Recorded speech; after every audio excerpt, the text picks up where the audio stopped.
Economic Development, Moderate Income Housing Program, and the Rural Housing Revolving Program. These were federal funds that went through the Office of the Governor in fiscal year 23, and they're not there in fiscal year 24. So that is one of the major differences that you see when you're looking at those charts. All of this information is laid out in more detail, starting on page 5. So I'm going to go ahead and skip forward to page 5. On page 5 is the analysis of the fiscal year 23 budget. You'll see that subsequent to the 2022 session, there was 917,000 SGF that was reappropriated from fiscal year 22 to 23. These were largely funds for grants that were unused by programs or expenditures that had not yet been reported in fiscal year 22. The agency submitted a revised estimate of $448 million in fiscal year 23, and that includes 29.4 million SGF.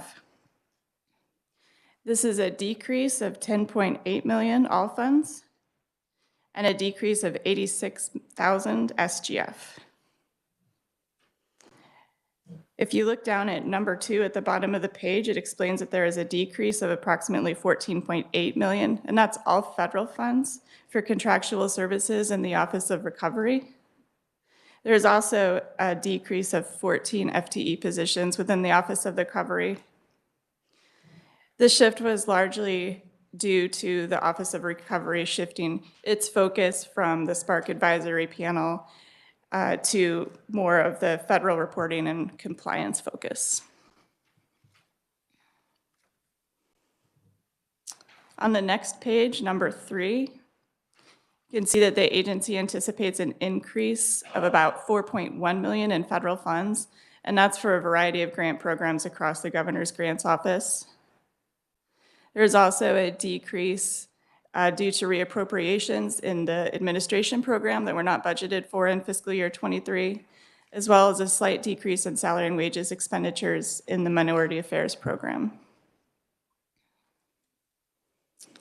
Further recommendations that the governor has made, number 5, it shows there's a transfer of $220 million SGF that were transferred to the Office of the Governor's new Infrastructure Leveraging Fund. This will finance matching funds for communities for the federal bipartisan infrastructure law. So this could cover projects such as water systems, cybersecurity, and broadband initiatives for communities across the state. 20 million of this will be operating costs for through fiscal years 2027. So that's approximately $5 million per year for each of those fiscal years. And then 200 million of that will be used to meet state and local matching requirements for accessing those federal funds. Number 6, you can see that the governor has also recommended a $50 million transfer to be used as state match for federal funds. This will allow states to access these funds so that they can apply for grants that require state matching funds.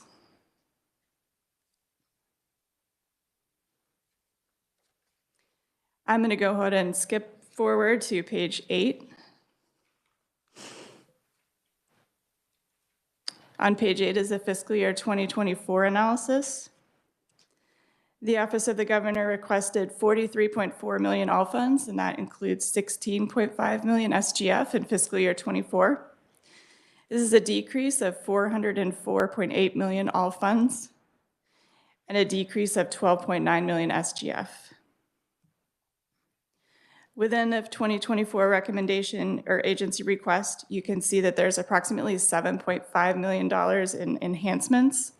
These are enhancements that are intended to make up for a decrease in federal funds for domestic violence and sexual assault programs, child advocacy centers, and CASA grants. This enhancement will allow those programs to be funded at the same rate that they're being funded now with the decrease in federal funds. In item number 4, you can see that there is an increase of 226,000 SGF. That's to support 4 new FTE positions in the commissions and liaison programs in the Disability and Minority Affairs program. In number 9, you can see that there's a $9 million decrease in VOCA funding. This is federal funding for grant expenditures. This is the federal funding that is anticipated to decrease, which makes the enhancement request for the 7.5 million SGF needed. Number 6 and number 7 speak to what I pointed out in the beginning, is that decrease in the federal funds. These were ARPA funds that were allocated for fiscal year 23 that are not in the budget for fiscal year 24. It's a decrease of approximately $380.5 million for state relief funding, and then there's a $20 million decrease for the Rural Housing Revolving Loan Program.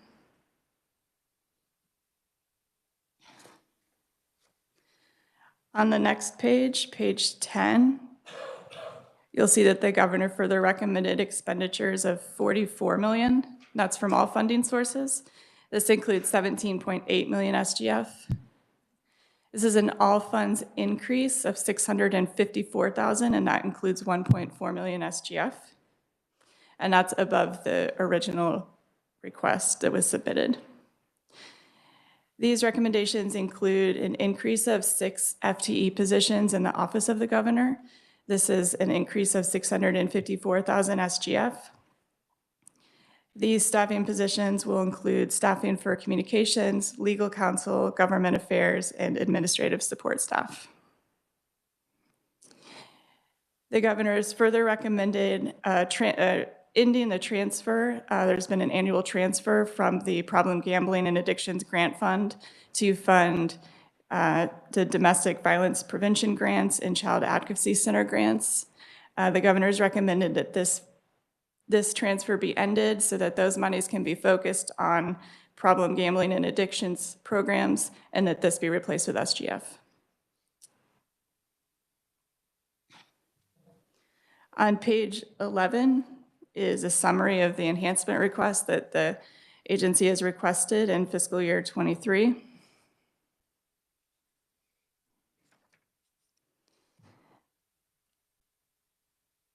And I'm happy to stand for any questions at this time. Thank you, Megan. Committee, any questions for Megan? Megan, I would have one. Do you have any idea how much money is in that problem gambling fund? I don't know how much money is in that fund, no. I'm just curious if, why we're looking at moving that, if there's plenty of funds there.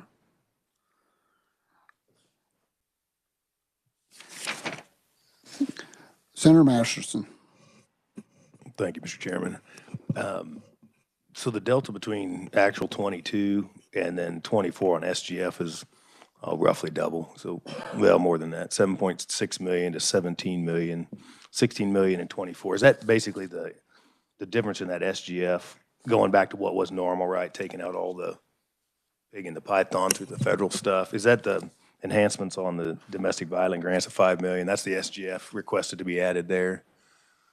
That's why that's the bulk of the increase in SGF requests between 22 and 24.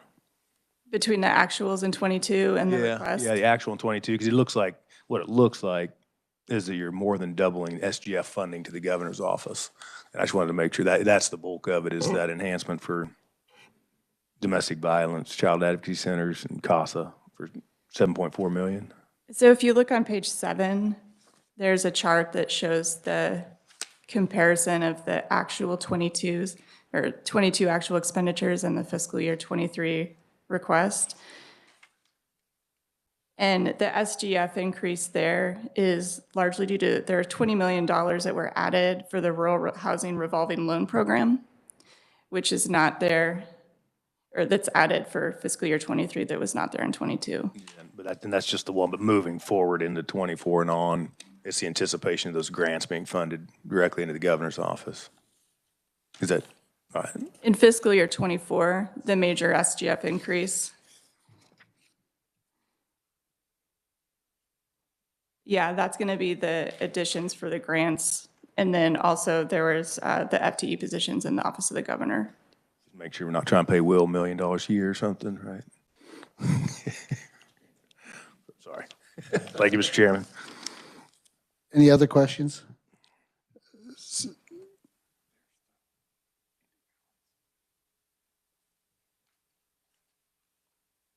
All right, I have some additional information about the problem gambling fund. It looks like the ending balance for fiscal year '24 is $501,000.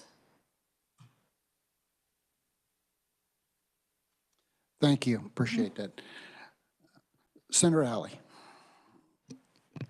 Thank you, Mr. Chair.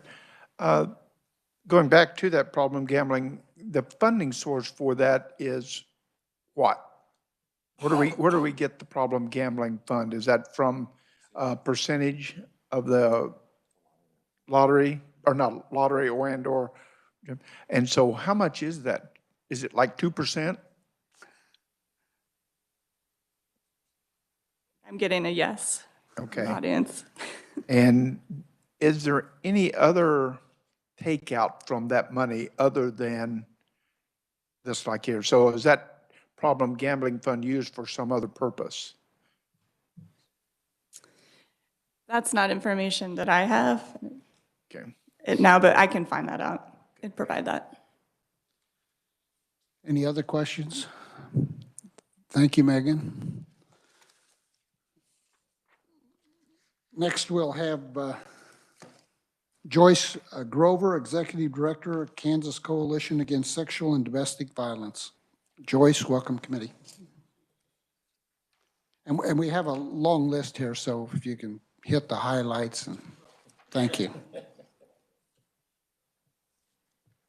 I've been here a couple of times and talking about the VOCA funds and how concerned we were about those over the years. So I want to say we fully support and appreciate the governor asking for additional SGF funds to stabilize that VOCA funding for programs that's really critical for the direct services.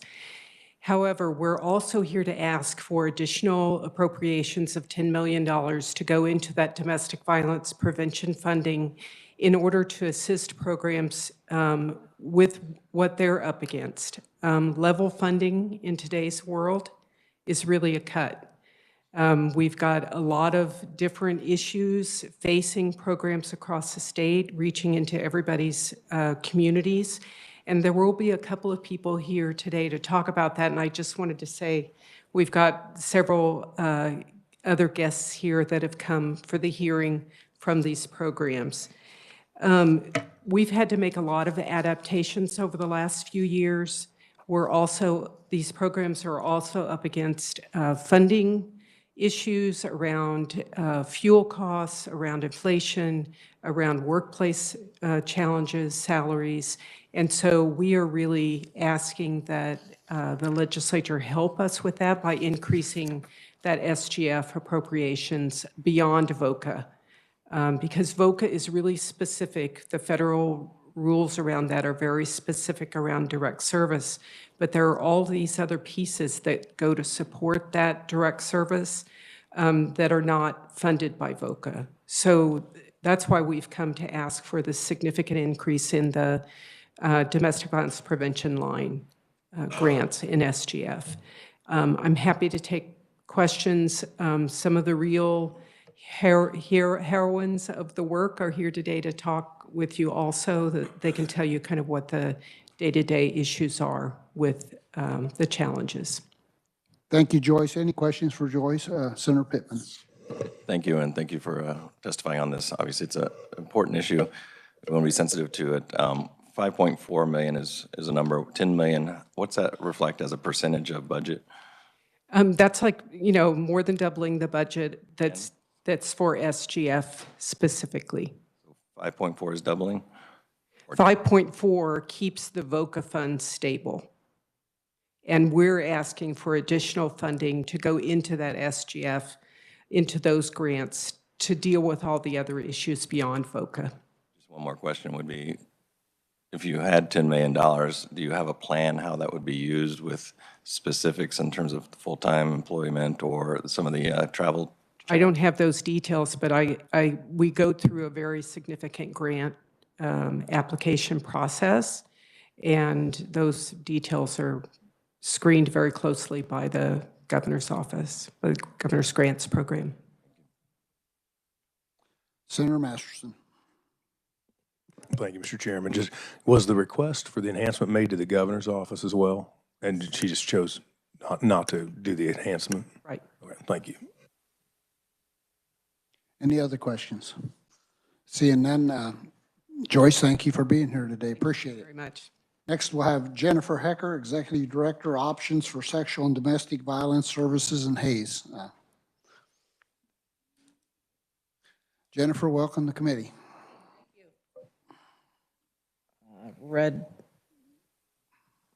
Got it now? Okay. Thank you very much. I'd like to start off this morning by telling you a story. About 3 weeks ago, one of our advocates received a frantic call from a woman, we'll call her Mary, whose husband was in jail for domestic violence after a very particularly violent episode. And she knew he was going to be getting out in a few days, and she knew that she needed a safe place for her and her children to go. So she called Options. And we had to tell her that there was not a safe shelter within a 2-hour drive of where she lived. And as we started to talk to her about that, we could hear her disappointment. And as the conversation continued, her disappointment became panic, and you could hear that panic rising in her voice. When we then had to explain to her that our shelter was full, even though it was an hour and a half away, or 2 hours away, our shelter was full. And she began to cry. As the conversation went on, she asked for a hotel, and we had to tell her that our funds for hotels had been exhausted. And that was when she began to sob. She had a job. She had a faith community she was really engaged with. Her children were in school. And so coming someplace 2 hours away meant she would have to quit her job, pull her children out of school, leave her faith community. That a lack of options is not a choice. And so as we continued to talk with her and help her find a place where she could maintain some continuity and stability for herself and her children, and we tried to talk with her about finding a shelter in another location, her panic turned to anger. "What kind of help is this?" she yelled.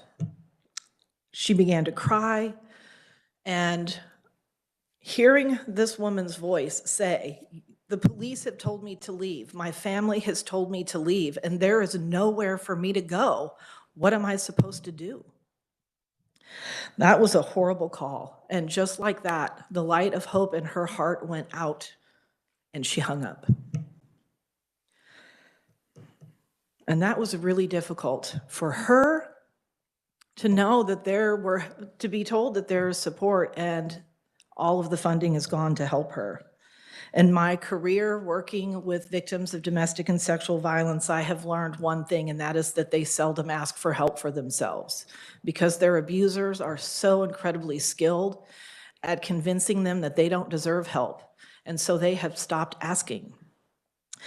But domestic and sexual violence victims do need help. They need a lot of it. Mary needed our help, and it makes Mary's story even more gut-wrenching because she did ask for help, and we weren't able to help her. And this happens not just to Mary, but to women all over our state. According to the KBI crime clock, by the time you leave your 8-hour workday today, 20 other families will be devastated, just like Mary's, and will be looking for a place to go and wondering if there is support and help available to them. And at the same time that's happening, one more family will also be devastated by the horrible impact that sexual violence has on families. Let me back up just a little bit and tell you a little bit about options. We are located in Hays, Kansas. Our service area is the largest service area in the state. We serve 18 counties, starting at Russell County, going all the way up to the Nebraska border, haul it all the way over to Colorado, down 3 counties to Wallace. That 18 counties, it's about 17,000 square miles. There is one domestic violence shelter serving that entire population. That is a resource desert for victims of domestic and sexual violence. I'm speaking to you today to ask you to help, to bring a voice to the voiceless, but more important, I'm here to share with you the experiences that we have had serving victims of domestic and sexual violence in Northwest Kansas, and to ask you for your help to do that. As Joyce Grover already talked to you about this morning, we are in urgent need for the additional $10 million to enhance the SGF fund to help stabilize and support programs just like ours and the other programs that are here with me today. This funding will send a very strong message that our legislature is committed to bringing an end to domestic violence and to helping make sure that victims who suffer the devastating and life-changing impacts can begin to hope a little bit so that we can grow and meet the demand. In our program between March of 2020 and August of 2022, our safe shelter was operating under 75 to 50% reduced capacity because of some of the restrictions due to COVID during the pandemic. And in order to meet those needs, we were having to overflow people into hotels because our shelter is only 14 beds. We have 4 bedrooms. So at the same time that our capacity to meet the needs of people in shelter was decreasing, the demand was increasing.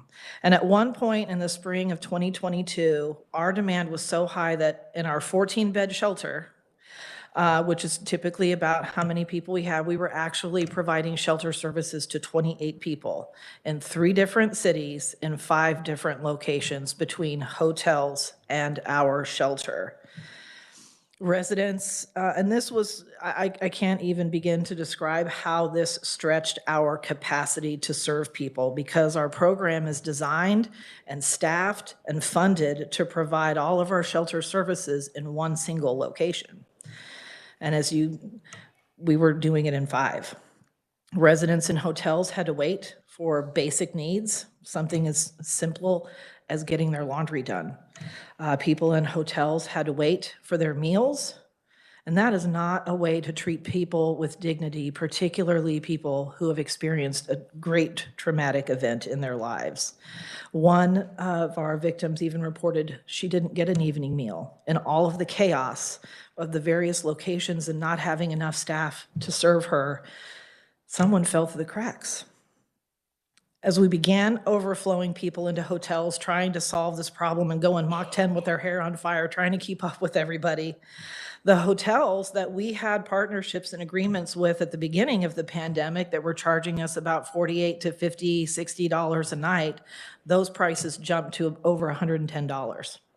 And so the money that we thought would last us until 2025 to serve all of these people, to keep them in hotels, is exhausted. We are down to just $800 to provide emergency hotels for people that need it. We have spent in 1 year $80,000 just on hotels. We haven't spent that much in the 6 years I've been the executive director of our organization combined. We usually serve about, excuse me, we usually shelter about 1,600 nights of shelter each year. This year in 2022, we provided 4,800. We went from 1,600 to 4,800 in a single year. Imagine growing with that kind of demand with level funding. Actually, no. Imagine that kind of demand at level funding when everything else costs 25 to 50% more. Victims are suffering because there aren't enough resources out there. Victims need your help. When victims can't get the help that they need, the consequences are dire. Our community has had to delay developing lethality assessment protocols with our police department because their resources are also stretched thin. In the last year, in 2022, there were 2 murders in Hayes, my hometown. Both of them were related to domestic violence. In fact, the last 6 attempted murders in my hometown, 100% of them are related to domestic violence. Communities need your help.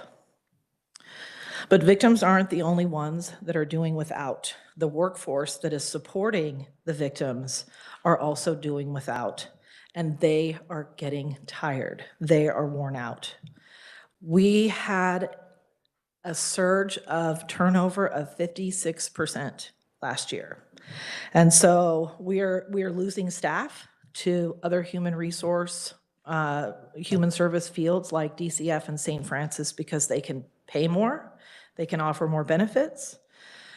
And so to address those workforce challenges, we've had to turn our attention away from finding needed funds to provide direct services to victims and instead turn our attention to trying to find funds to retain our staff with retention bonuses and things like that. We've also had to seek outside funding to find the money to train, adding a whole new workforce. Half of our workforce needed to be trained. And so advocates also need your help. I am here today to lend a voice to the voiceless and to ask for your help to make sure that every family and victim in Kansas who has been hurt by violence and abuse has the resources that they need so that they can get the help they need to recover and so that they can hope once again to live a life without violence. Thank you very much. I'm happy to answer any questions. Thank you, Jennifer. Questions? Senator Masterson. Thank you very much for coming. My curiosity is, because you mentioned in your story, the young woman had a faith community, right? Do you guys reach out in any way to those faith communities? Because, we all have, an individual call to love our neighbor, and our church has a call to help those in need, right? It feels like, because it's overwhelming, right? So to contend that 10 million, 20, 100 million is going to solve that problem, right? Is that it's not going to solve that problem. We have a much broader, whether it's mental health, a sense of hopelessness that's developed in our. We're not headed in a healthy direction in this country with what we're dealing with. And so, my question is, it seems like there could be a lot more effective help in that co-work with those that, and it's been in my own house. My grandmother took people in, my mother took people in, we take people in on occasion, in the sense that people that are victims, right? And they don't. Resources are thin, and whether that's pregnancy crisis, domestic violence, you name it. Do you guys reach out in that way and have, basically it's almost like foster care for the need, right? Homes that are willing? I think that model is an old model. I think they used to call it safe havens. And that existed before there were domestic violence shelters. I know that people in faith communities do bring people in, but it certainly is also an opportunity for vulnerable people to be preyed upon. The process to vet people is a long process and can be expensive. And so I don't know that that's a long-term solution. It's a plug, but it's not a long-term solution. However, our faith communities do help us quite a bit. 10 million is not a long-term solution either, right? I mean, I'm curious about they get preyed upon. You've had experience of the faith community preying upon people? Unfortunately, yes. In what way? We've had survivors who temporarily stayed with members of their faith community who took advantage of them. One was sexually assaulted while she was staying there. One had her money taken while she was staying there. A different client, different people. That's certainly not what happens to everyone, and I don't want to give that impression, but. I'm not sure what faith community that would be part of, but, yeah. all right, thank you. Senator Pittman. Thank you, and thank you for being the voice for the voiceless. I really do appreciate the testimony. It is obviously difficult to make these decisions, as I'm finding out new on this committee. But I want to ask you two questions. One is, you said you went from 1,600 beds to 4,800 beds in a very short time period. And, you know, it seems like you could go to 9,600, or you might come back down off of that. How do you project out? I mean, are you opening up your standards, or is it just that the need is so high that you're just taking advantage of what you can do, and that's how that happened? Yeah, the need is so high. We're expanding every opportunity we can. So, you know, our shelter it's full right now. We have people sleeping on the couches. It's over full.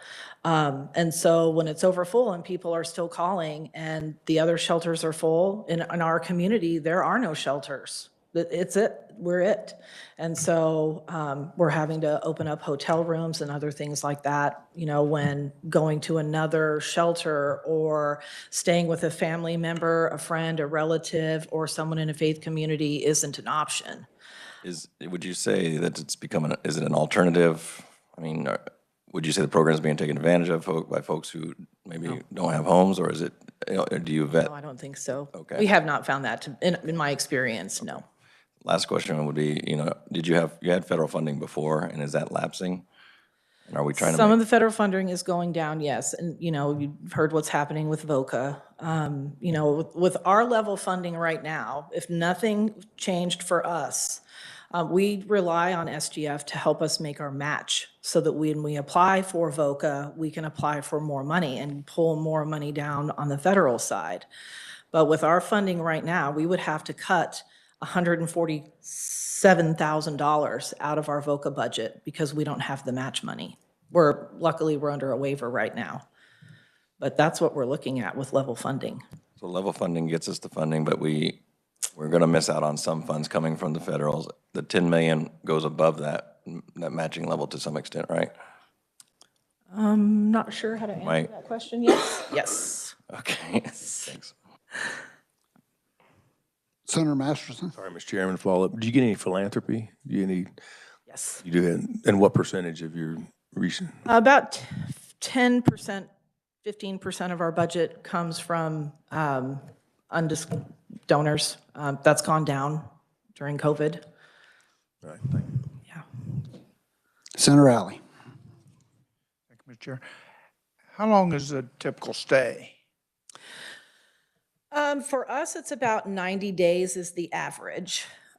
Some people can stay as short as a day, a few hours, but we have had people stay in our shelter as long as 9 or 10 months because it took that long for them to be able to recover, get a job, save up enough money for, you know, to find a decent place to live and to put down their security deposit and the rent and things like They that. working while they're staying with you?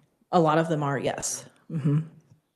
Some of them aren't quite ready to go back to work yet. They need to recover first, and then they're ready for work. And we have a transition advocate that works in our shelter whose focus is employment and housing for people that are transitioning out of our shelter. It'd be difficult to, if you move 2 hours away, to keep your same job. You can't. You can't. And so people, unfortunately, who live in Colby, they have an impossible choice. I can keep my job and my kids here and live with the abuse, or I can go live in a shelter and risk my abuser saying, well, you don't have a job, you don't have any way to take care of our kids, and you're taking our kids to a homeless shelter. I'm the more fit parent.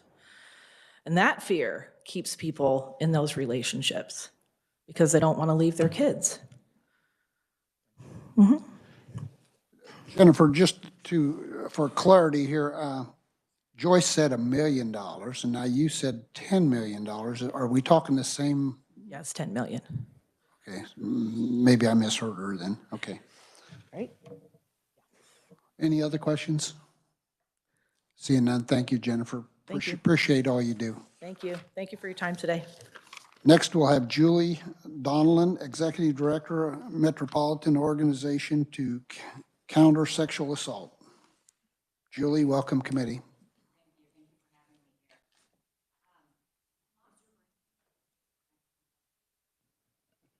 Sorry, thank you.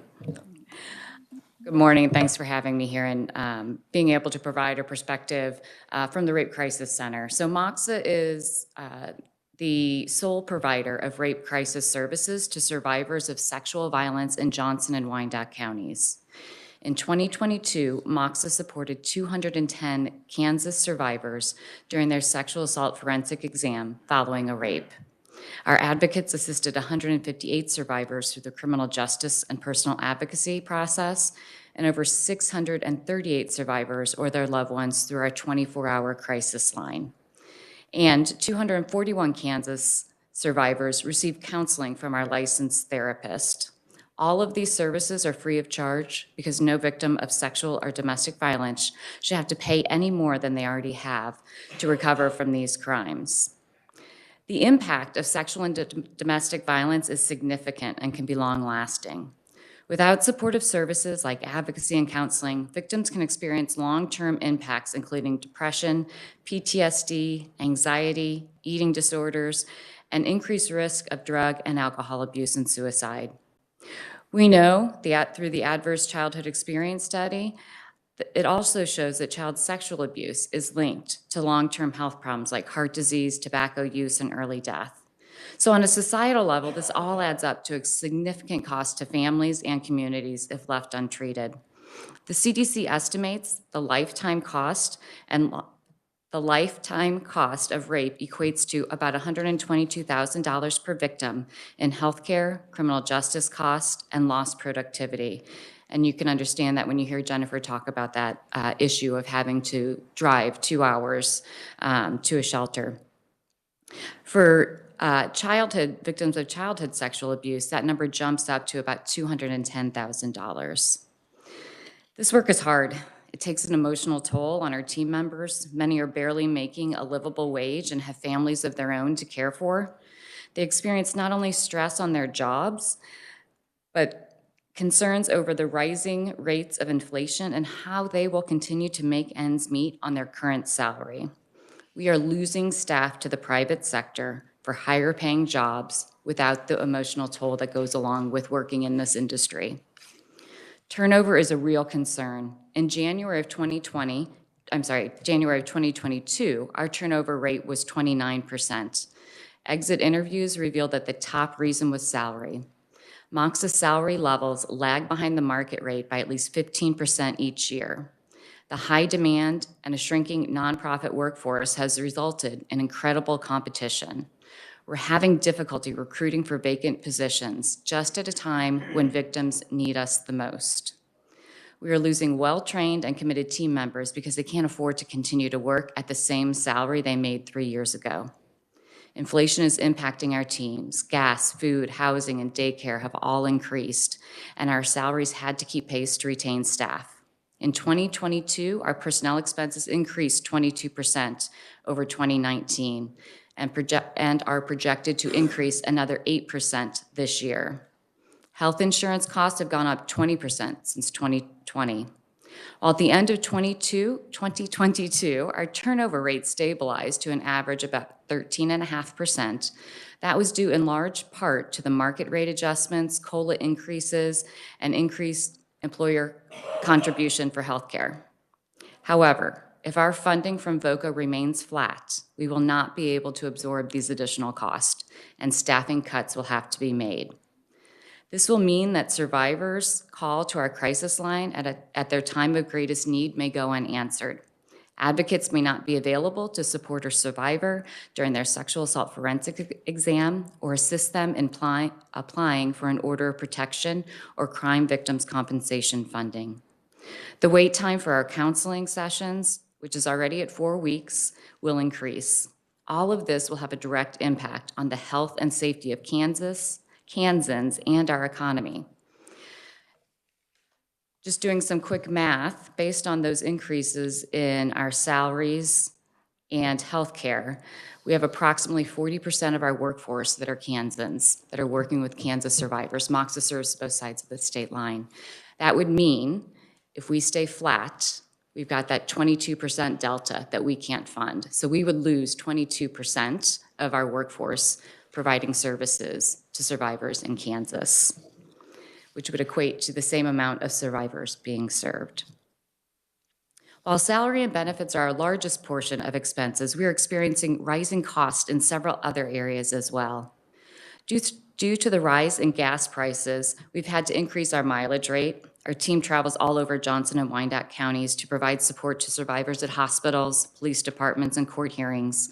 We've also had to help survivors with that cost as well to make it to those meetings because they don't have the financial means to do so. Additionally, information technology has been an area that has needed a lot of attention and financial resources. Over the last few years, we've had to focus a great deal of attention to ensure that our IT systems are secure and we're able to protect survivors' information from potential cyber attacks. While advances in our technology have allowed us to reach more survivors remotely, it puts additional burdens on our agency. MOXA has invested many hours and a lot of money into improving this area. We've had to bring in consultants to help us determine what was needed. We improved and added new IT policies. We found better security products and solutions. And in 2022, MOXA hired a full-time IT manager to supplement the work our managed service provider was providing us and to help us complete a lot of these larger IT projects that are needed to remain in compliance. Personnel and technology are increased costs that will be difficult to cut back on in the future, and we only see those rising annually. Finally, funding from private donors, foundations, and corporations have been impacted. We're starting to see foundations and the United Way fund other priorities and/or cut back on their gift size. Individual giving is a concern due to inflation in the state of the market. Corporate giving has also decreased since the beginning of the pandemic. Now, as we are starting to see a lot of fluctuation in our government funding, planning for future budgets is more difficult than ever. The government grants are more important to us than ever, as they have been a source of stable support for us over the past. When fluctuation occurs, it greatly affects the number of services we can provide, as we must spend so much time readjusting and planning out our positions based on what happens to those funding sources. Being able to keep those government grant sources stable can allow us to continue to maintain our direct service to survivors in need. And it also cuts back on our administration cost and all of that time planning and adjusting for those changes in staffing. In conclusion, while we appreciate the governor's request to keep VOCA at a flat level to stabilize that funding, you can see that it's actually a decrease in funding when you factor in the cost of living, market rate increases, inflation, and those additional IT costs. This funding, this $10 million, will fill the hole between the current funding, that stabilized funding of VOCA, and all of those additional expenses to make that, to fill and complete those budgets for all of those direct service positions. I'm here today to respectfully ask you to appropriate an additional $10 million in annual funding to enhance state's general fund. This funding is critical to keeping our victim service providers employed and ensuring survivors of sexual violence continue to have access to the supportive services that they deserve and to heal from the crimes committed against them. Thank you for your consideration, and I'll stay for any questions. Thank you, Julie. Questions? Senator Masterson? I was pointing at Pittman, but I do have a question. So you're both in Kansas and Missouri? Correct. Does Missouri participate with you? I'm kind of curious, are you kind of equally, you find survivors on both sides, I assume, that you're working about an equal balance of? We serve more counties in Missouri, so we serve Clay, Platte, Jackson, and Cass. Sorry, I need to think of it in my mind in the geography. And then we also have Johnson and Wyandotte counties. Our split is about 45% Kansas, 55% Missouri. Does Missouri help you with grants as well? And yes, so we also receive the Victims of Crime Act grant in Missouri, and they're working to support that funding also on the Missouri side as well. Are they proportionally about the same as are they about 55% of your funding? Correct. Thank you. Senator Alley. Thank you for being here. Appreciate your testimony. One thing that we haven't seen and we haven't heard from any of the people here is a solution. What is the solution? Well, at Moxa, we are working very hard on prevention work. So working at the community level to support sexual violence prevention efforts. So we are part of the Wyandotte County Health Improvement Plan, and we lead one of those plans in order to help prevent sexual violence. But it is a long process. Prevention takes a long time, as we see. We've been working on violence prevention efforts for many years now.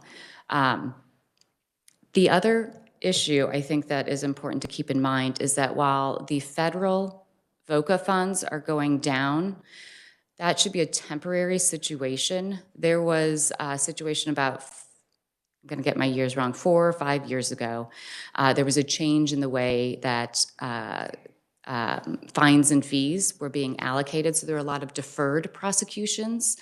And the fines and fees from those deferred prosecutions were not going into the Victims of Crime Act Fund. That was changed, I believe it was last year, but we're still waiting to see that fund build back up to where it was.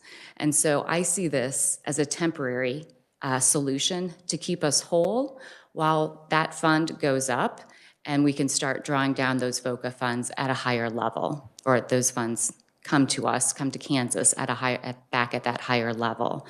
So I do see this as a temporary fix for that. Thank you. Senator Pittman. Thank you, Mr. Chair, and thank you for the testimony. Senator Masterson actually asked my question for me. Spot on in terms of, are we getting having equal fund requests from? Yes. I'll just make another comment. It's hard to believe, put a price on this of $122,000 per victim. It seems like it'd be much more than that in terms of the actual cost. Financially, if we were trying to put a number on that, it's hard to believe that it would just be $122,000. So thank you for your work. Thank you. And I agree, especially with the increasing healthcare cost and mental health crisis. I think one of the other things I was talking about sustainability at that high level for domestic violence services. What I see is that this is the perfect storm. We have increased mental health crisis right now, lots of stress going on because of the economy and inflation. We know those things all feed into stress, and we know that stress, all of those things are risk factors for domestic and sexual violence. So all of those things together really are creating an especially difficult time for survivors right now. Any further questions? Seeing none, thank you, Julie. Appreciate you being here today. Thank you for your time. Next, we'll have Dr. Jennifer Hansen, member of the Children's Advocacy Centers for ks.gov, Executive Director. Welcome to committee. Thank you. Thank you for your time. By way of introduction, I am a child abuse pediatrician, and I'm on the board of directors of the Children's Advocacy Centers of Kansas. So I'm here on behalf of Casey, who couldn't be here today, our executive director. I am also the chair of the board and one of the founding members of the Children's Advocacy Center of Douglas County in Lawrence, which was newly established. It's the newest CAC in Kansas. By way of background, Children's Advocacy Centers, I'm going to call them CACs because this is a mouthful, are considered the gold standard in the investigation and evaluation of child abuse allegations. The purpose of a CAC is to bring together the multidisciplinary team that's sort of tasked with evaluating these concerns. So law enforcement, social services, DCF, medical providers, myself, mental health providers, our advocacy services in the communities, so that we're all on the same page initially. We're sharing information. We all have the best and the same information from the start of an investigation so that we can make better decisions for children and families.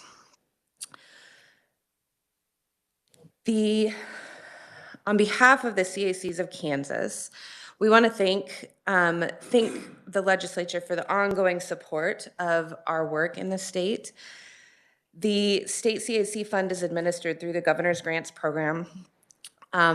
It was initially available to us in fiscal year 08 at about $1 million that year.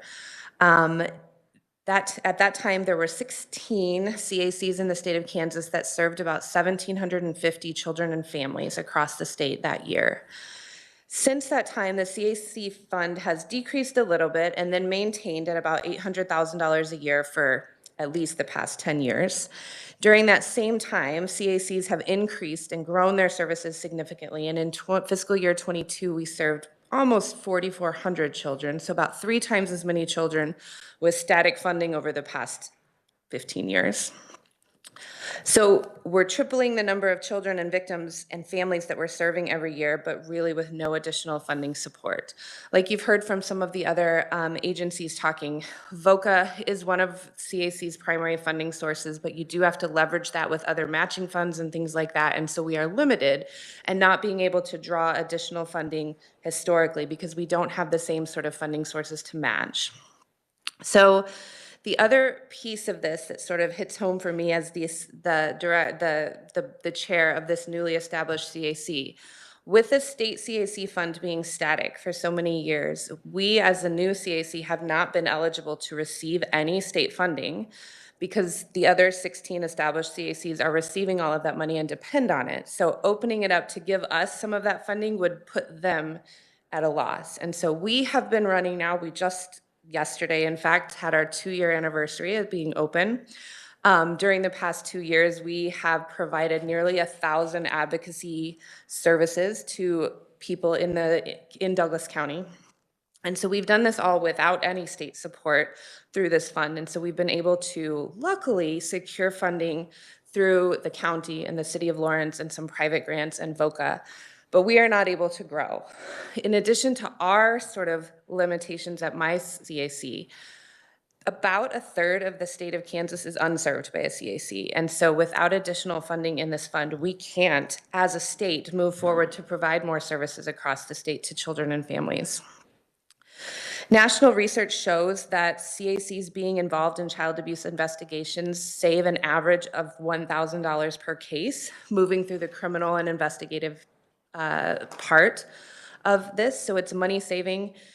Victims who are served by CACs and families who are served by CACs go on to have improved outcomes long term. We heard from Julie at Moxa that the average cost of child sexual abuse is somewhere over $200,000. We're talking about a kid who is 6 or 7 or even 12 having this really traumatic and adverse experience. We're talking about the trajectory of their life. And so if we're not providing them the best services to sort of intervene, then we have lifelong effects that are going to cause sort of this ripple effect moving forward. We recognize that there are many demands on the state budget and appreciate that, and we respectfully ask for continued support of CAC funds. We're really excited about the possibilities the increased allocation in this fund for CAC could give to our centers and the children and families we serve. And we sincerely appreciate those opportunities afforded to us. So we are just here to ask for your support in keeping that increased amount that Governor Kelly has recommended in the budget. Thank you for your time today, and I would be happy to answer any questions. Thank you, Jennifer. Questions? Seeing none, thank you. Thank you. Next, we'll have Caitlin Eakin, State Director for the Kansas CASA. Caitlin, welcome committee. Thank you, Mr. Chair and members of the committee for having us today. I'm Caitlin Aiken, and I am short. Sorry, hold on. I am with the Kansas CASA Association. We are comprised of 20 local organizations across Kansas that recruit, screen, train, supervise, and retain court-appointed special advocates, or CASAs. They are volunteers assigned by a judge to advocate for the child's best interest by learning about the case, engaging with the child, collaborating with the families and other professionals, making best interest recommendations, and then providing a thorough court report to the judge. At the conclusion of 2022, there were 20 local programs serving 1,358 children with 663 CASA volunteers in our state. I wanted to provide some history on our state funding because it can be a little complicated. So for clarity purposes, back in state fiscal year 2014, CASA secured a $200,000 grant or funding from the Children's Cabinet. In 2018, this increased to $225,000, again from the Children's Cabinet. And then in state fiscal year 2023, we were able to secure funding in to move that funding and secure that in the state general fund with the governor's budget through the Kansas Governor's Grants program.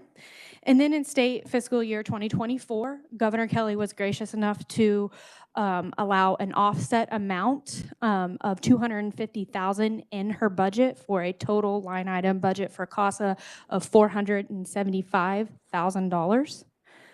I am here today to make an enhancement request of $450,000 increase on top of what is already allotted on that line item for state fiscal year 2024 for our local programs. The $450,000, the justification for that is that through the National CASA All Local Programs Survey, the median calculation for a Kansas CASA program to recruit, screen, train, supervise, and then retain one single volunteer in a year is $5,565. So we determined that we would be able to increase our volunteer numbers by 80 volunteers in the next year that could potentially serve over 200 new children with a court-appointed special advocate. We have, like I said, 20 local programs in the state. So we would be asking each local program to increase their volunteer roster by 4, which we feel is an obtainable goal and a great return for this committee on the service to the children in our state. We are really a conductor for children to have equal access to justice and stability. When you look at our outcomes, you'll see that over a 5-year period, 99% of the children we served were not re-abused while in care, and that 96% of our children remained with the same CASA volunteer year to year. And from July 2022 to December of 2022, CASA volunteers across the state provided over 30,000 advocacy, sorry, I lost my place. Advocacy contacts to the children and pertinent professionals and family members within that case. And there's, again, 663 volunteers. So that is one of the reasons that I am asking for this increase. We have suffered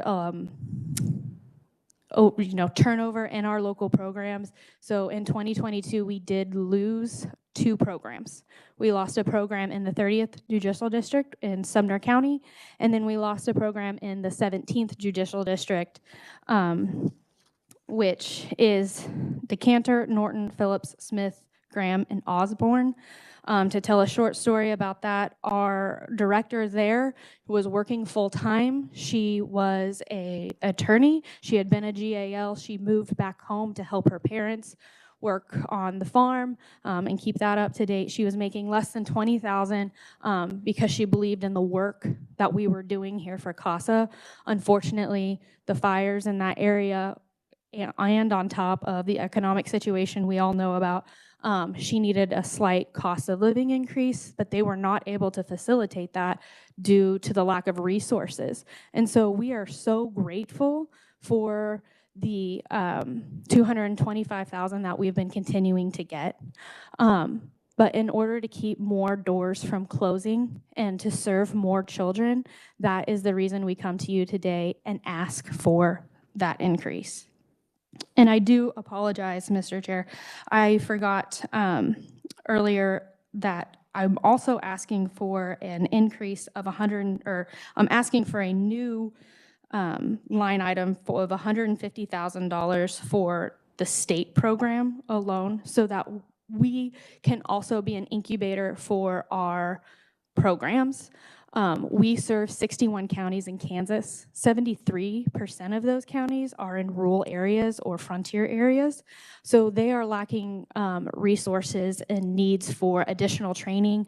The testimony I provided to you guys has a lot of information in it that really give a good depiction of what it takes to run a CASA program and the requirements from national CASA and the requirements from the Office of Judicial Administration, the Supreme Court, for these programs to run and to meet the needs of our local programs so that they can operate at the continued level of success that they have been. Kansas CASA needs to be able to meet them where they're at in their needs. So thank you for allowing me to present, and I stand for questions. Thank you, Caitlin. Questions? Senator Pittman. Thank you again for your testimony, and I can't say enough about our local CASA program up in the Leavenworth area and the whole region. What a great program that leverages, you know, the good hearts and the good work of all those volunteers. It's money well spent, in my opinion. Thanks. Thank you. Caitlin, just for verification, you had mentioned earlier 450,000, and then you said you also needed 150,000, so you're looking for 600,000, correct? We are. Okay. Any other questions? Seeing none, thank you for being here today. Thank you so much, gentlemen, and have a great day. Committee, I'd point out we also have written from Kathy Ray, Crisis Center Incorporated, Heidi Wooten, President and CEO, Safe Home, Arisha Rowland, Friends of Yates. Is there anyone else here that was wanting to testify today? Seeing none, we will close our hearing and do deliberations. Senator Masterson. Pardon me.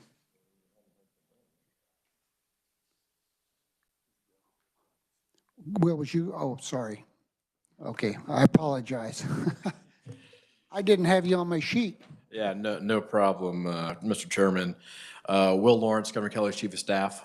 Thanks for the time today. I don't have any real testimony. I'll touch some highlights and I can address a few questions that came up. One on the problem gaming fund. Would just say kind of the intention there is with the passing of sports wagering and, you know, still waiting for some of those revenues to come in. The governor wanted to make sure that there are some additional revenues in case we see a spike in anything over there. So that's why she's in a couple of places in the budget, you'll see where she has pulled the problem gaming transfer out and replaced it with SGF. So we have funding into that account. So that was the intent behind the governor making that change that you see here. Additionally, I'll jump to the governor's office budget, and you'll see there are some slight requests. One of them was for the 6 FTEs. What that, just to be kind of clear about that, what that is an opportunity to make sure that our budget kind of reflects proper staffing. And there's some ways the budget was done for a couple of decades that we're addressing there. So that just makes sure it shows up properly within our budget. There were no salary enhancements there, so nothing to worry about on that end. I did include in there one additional FTE for each one of the commissions of the governor's office budget. And those are intended to be admin support positions. Each of those commissions has one executive director who does all of the work in there. And so the thought process was getting some admin support to help with some of the more clerical paperwork and stuff like that would allow them to do a little bit more for each of the commissions. And if there are any other questions, I'm happy to stand for them. Thank you, Will. Questions for Will? Senator Masterson. Thank you, Mr. Chairman. Couple questions. One, related to the testimony we were hearing today, what was the governor's kind of rationale for denying the enhancement?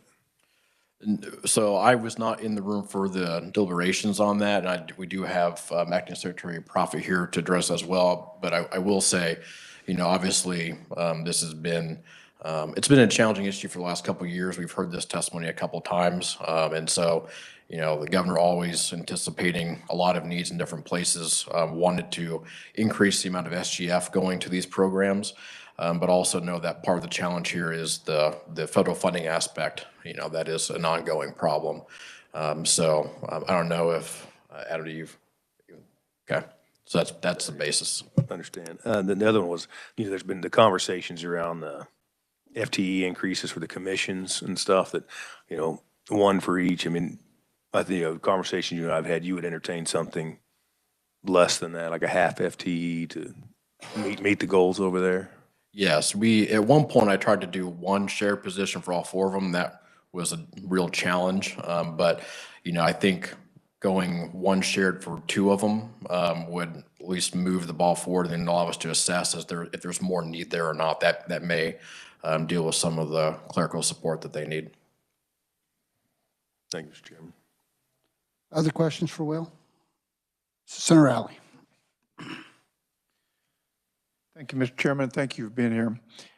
I'm going to go back to the problem gambling fund. I look at the document that we just received, and I'm concerned that the revenue coming from that is approximately 2%, but we're looking at a revenue of, well, let's just use 22, of about $9 million. That's on the fourth line down from the top, it's 9 million. But when we go down to the bottom and you see expenditures from the fund, I see $210,000 for problem gambling. The rest of it is in other places that, are we using this just as a slush fund to spend on whatever we want? I mean, that seems like, and do we have a problem gambling in Kansas? I can't speak to the specifics about problem gaming in Kansas and if there's, what that looks like. Would defer to the agencies on that.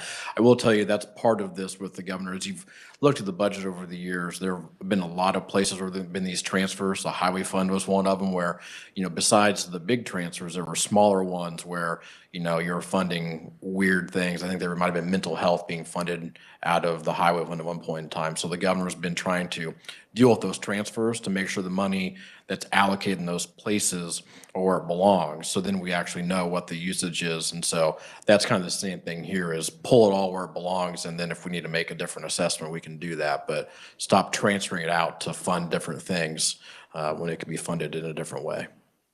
Thank you. Any other questions? Seeing none, thank you for being here, Will. Apologize, I didn't have you on my list. No problem. Thank you. Committee, I think that is all of the testimony for today, so we will close our hearing and we will do deliberations. And I recognize Senator Masterson. Thank you, Mr. Chairman. Kind of given what the conversation was and then testimony from the governor's office, I'd recommend, and for the record, I would entertain a GBA related to the testimony, where governor's budget amendment, for those who may not have been in the committee, because I think that's something that needs to be potentially looked at. So for those in the audience, that's a governor's budget amendment. So the governor would be proposing, we would be accepting. So that would be, I would entertain that. But at this point, there's still some questions to be answered. I would move we accept the governor's recommendation with the following change, that we allow 4 half FTE on the commissions line versus 4 full FTE. We have a motion, we have a second. We have a second. Discussion? Senator Pittman. Mr. Chairman, I'm obviously new to this committee, and it's very moving testimony. And it's difficult not to hear that the increases, even if we were just to enhance it with $1 million into that VOCA fund at this point in time to account for cost of living, account for the current inflation rate and the virtual storm. I'm not comfortable passing it out without even considering it too much. I understand Senator Masterson's point, and I hope it comes through as a GBA as well. It's difficult for me to deliberate on that without actually making a motion to add in at least some funding there. Well, I believe what we're doing is we all agree that we need some additional funding, and we're going to give the governor an opportunity to enhance this. So, any other discussion? Okay, so the motion was to offer a GBA to the governor and make the change on the 2 FTEs. And with that, all in favor? Opposed? Motion carries. Next, we will have a hearing and deliberation on agency budget for the legislature.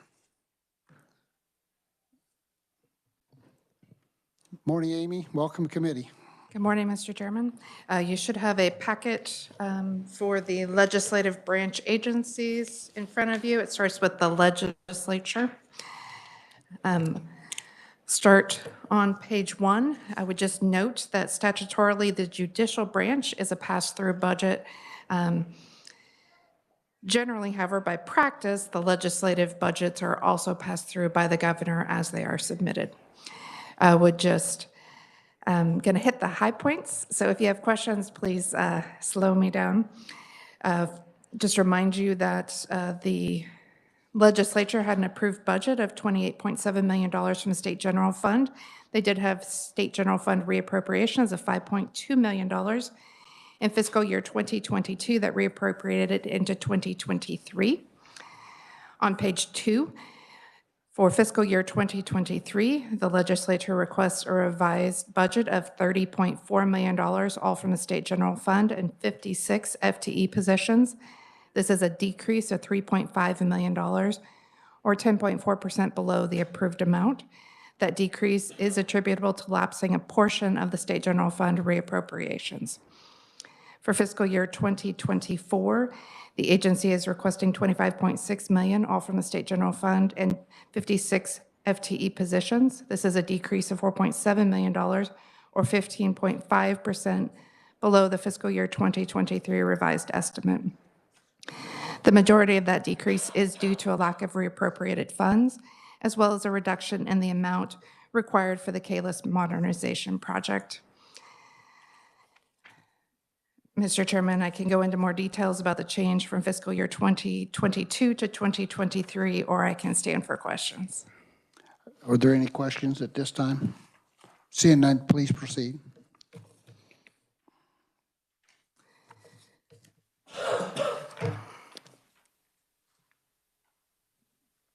Mr. Chairman, the next agency is the Legislative Coordinating Council. If you flip through to when you get back to page 1, so if you flip back several more pages. The Legislative Coordinating Council budget includes both the compensation and expenses associated with the council meetings, as well as the salary and wages and travel expenditures for the staff of the Legislative Division of Legislative Administrative Services. Legislative Coordinating Council did have an approved budget of $752,000, all from the state general fund. They did reappropriate $67,896 in unspent funds from fiscal year 2022 into fiscal year 2023. On page 2 of the Legislative Coordinating Council budget, the agency requests a revised estimate of $783,000, all from the state general fund, and 8 FTE positions. This is a decrease of $67,896, or 8% below the approved amount. This is attributable to lapsing all of the state general fund reappropriations from fiscal year 2022. The governor does concur with the agency's revised estimate. For fiscal year 2024, the agency requests $758,000, all from the state general fund. This is a decrease of $25,000, or 3.2% below the revised estimate for fiscal year 2023. The majority of that decrease is due to a reduction in contractual services, partially offset by increases in salaries and wages, fringe benefits. The governor does concur with the agency's request. I'd be happy to answer any questions or move to the next agency. Are there any questions? Seeing none, please proceed. If you skip back several more pages, you should get to the Legislative Research Department. Again, it will start on page 1. If you go back about another 8 pages. For the Legislative Research Department, I remind you that the Legislative Research Department provides nonpartisan objective research and fiscal analysis for the legislature. The approved budget for KLRD was $4.9 million, all from the state general fund. KLRD did have state general fund reappropriations of $439,000 from fiscal year 2022 into 2023. On page 2 of KLRD, the agency submits a revised fiscal year 2023 estimate of $5.1 million, all from the state general fund. This is a decrease of $237,000, or 4.4% below the approved amount. The decrease is attributable to lapsing a portion of the state general fund reappropriations. The governor does concur with the agency's revised estimate. For fiscal year 2024, KLRD requests $5 million, all from the state general fund. This is a decrease of $88,995, or 1.7% below the fiscal year 2023 revised estimate. The decrease is attributable to the lack of reappropriated funds and the completion of the current redistricting cycle. The governor concurs with the agency's request for fiscal year 2024. Happy to answer any questions, or I can move to the next agency. Any questions? Seeing none, please proceed. Several pages back, you should find the Legislative Division of Post Audit. Again, that starts on page 1. Would remind you that the Legislative Division of Post Audit is the audit arm of the Kansas Legislature and is responsible for the performance audits of state agencies and programs, information technology, security audits, and evaluations of the state's economic development incentives. The approved budget for the Legislative Division of Post Audit for fiscal year 2023 was $3.6 million, all from the state general fund. The agency did have a reappropriation of $408,000 from the state general fund for fiscal year 2022 into fiscal year 2023. On page 2, the agency submits a fiscal year 2023 revised estimate totaling $3.6 million, all from the state general fund. This is a decrease of $420,000, or 10.5% below the approved amount. The decrease is attributable to lapsing all of the state general fund reappropriations, as well as lapsing an additional $12,000 from the state general fund.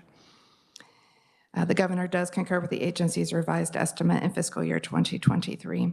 For fiscal year 2024, the agency requests $3.5 million, all from the state general fund. This is a decrease of $51,000, or 1.4% below the fiscal year 2023 revised estimate. The majority of that decrease is due to a reduction in the contingency for hiring outside contractors for both economic development, tax incentives evaluations, and contracted performance audits, partially offset by increases in salaries and wages, fringe benefit expenditures. The governor concurs with the agency's request for fiscal year 2024. Happy to answer any questions or move to the final legislative branch agency. Any questions? Seeing none, please proceed. Mr. Chairman, the last agency in your packet should be the Office of Revisor of Statutes, which starts on page 1. I would remind you the Office of Revisor of Statute provides for all legislators and legislative committees the drafting of bills, resolutions, committee reports, and conference committee reports, as well as other legal documents.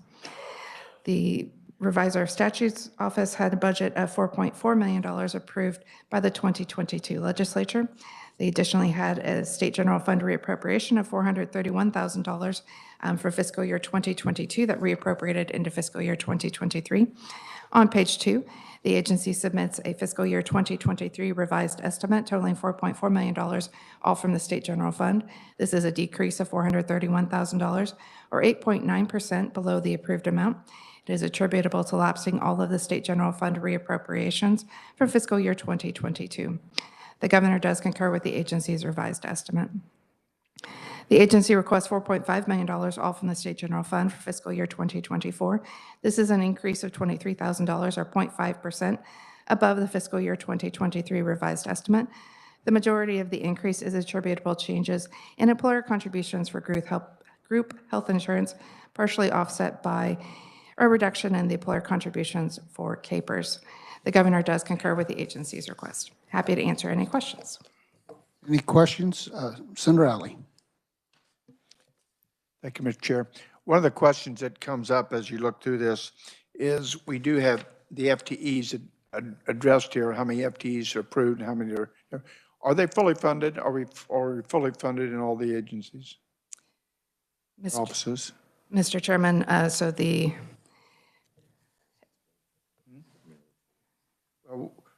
we have, like, for instance, here on the last one, we have 30.5. Do we have 33.5 employees, or that's a funded amount?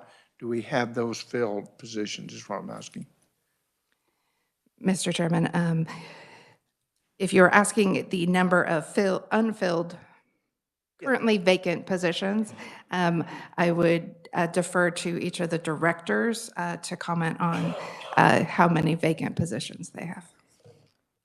If that's acceptable, Mr. Yes, any of the directors that would like to speak, please state your name for the WebEx. Mr. Chairman, I'm Tom Day, Director of Legislative Services. As far as the legislature's budget, there are 56 FTE positions in there. 6 of those were just added at the end of the 22 legislative session and are now in the budget.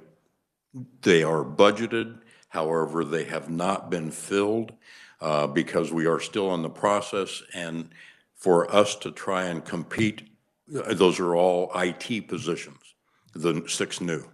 For us to compete on a global level with private enterprise for IT positions, of course, we don't pay quite the level that corporate America does for IT positions. So ours are still, I think we've filled 2 out of the 6, but we're still looking for 4 more on that. And they also, out of the 56 are also leadership staff, and based on a certain level for each leadership office, some of the offices are full, like yourself, Senator Alley.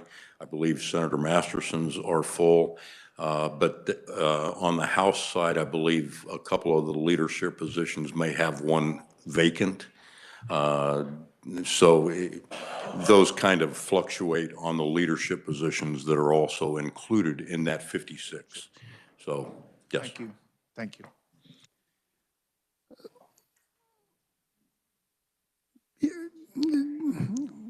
Was there anyone else that had numbers? Hi, thank you. I'm Kristen Rottinghouse. I'm the Deputy Director for Legislative Post Audit. So we have 26 FTE. There are currently 2 vacant positions, but we do expect to be able to fill those. We just haven't yet. Please state your names too. Gordon Self, Revisor of Statutes. We have 33 and a half. We are 4 and a half that we don't have filled. 2 of them are attorney positions, and I actually have someone on staff, 2 people on staff that once they pass the bar, I should be able to fill those positions. I have a secretarial position open or support staff, and I have an IT position open, and we're hoping to be able to fill those after the session.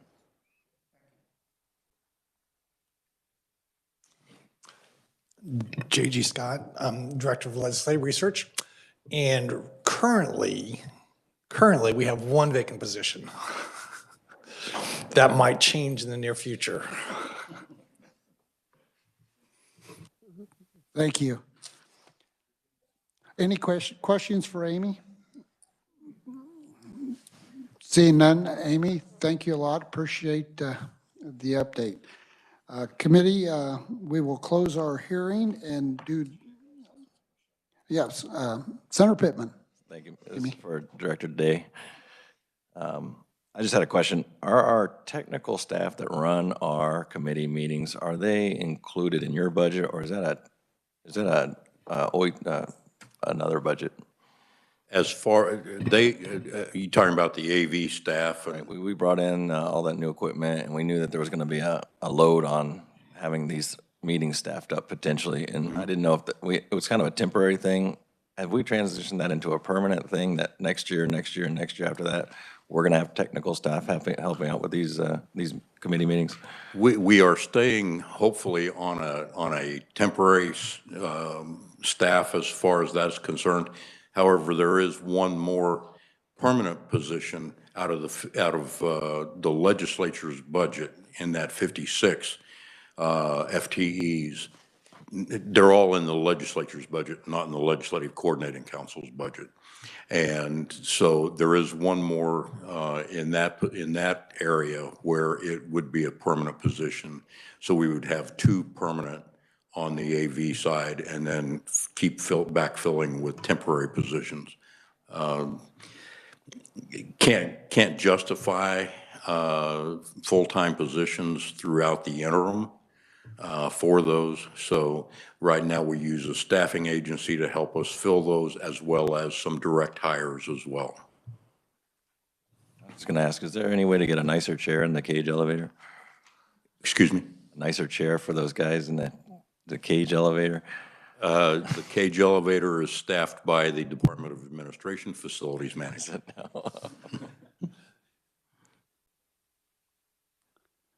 Thank you. Any other questions? Seeing none, we will close our hearing and start our deliberation. Senator Masterson. Thank you, Mr. Chairman. I move we accept the governor's recommendation on the legislature's budget and all the related legislative budgets we heard from Amy.